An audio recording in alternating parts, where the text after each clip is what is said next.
যেই মেয়েটা ছোটবেলা থেকেই বুঝতার, আবদার বায়না খুব একটা করে না, সেই মেয়েটার জন্মদিন বাবা মার কখনো মনে থাকে না।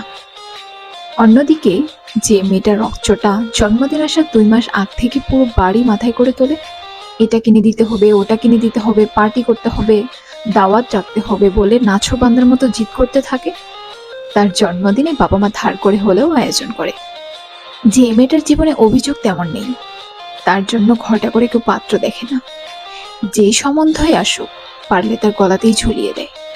ও অনেক বুঝতার, কোনো চাহিদা নেই, যেভাবে রাখবেন সেভাবেই থাকবে, এসব বলে বলে কোনো মতে গুছিয়ে দেওয়ার চেষ্টা।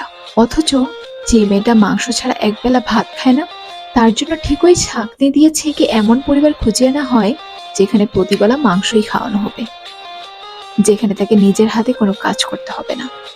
যে মেয়ে ডিজাইনার লেহেঙ্গা ছাড়া বিয়ে ভেঙে দেওয়ার হুমকি দেয়, তার জন্য প্রেমিক ধার করে হলেও লেহেঙ্গা কেনার ব্যবস্থা করে। কিন্তু যেই মেয়ের স্বামীর ভালোবাসা, স্নেহ আর মনোযোগই একমাত্র চাওয়া, তার জন্য অনেক সময় একটা গলাপও ওঠে না হাতে।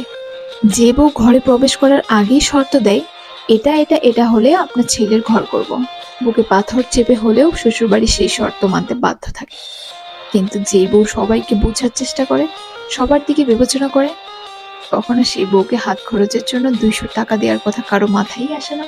পৃথিবীতে যারা বুঝে তাদের বুঝেই যেতে হয়, যারা ছাড় দেয় তারা ছাড় দিতেই থাকে। কিন্তু এই মানুষগুলোকে কেউ বোঝে না, এই মানুষগুলোকে কেউ ছাড় দেয় না।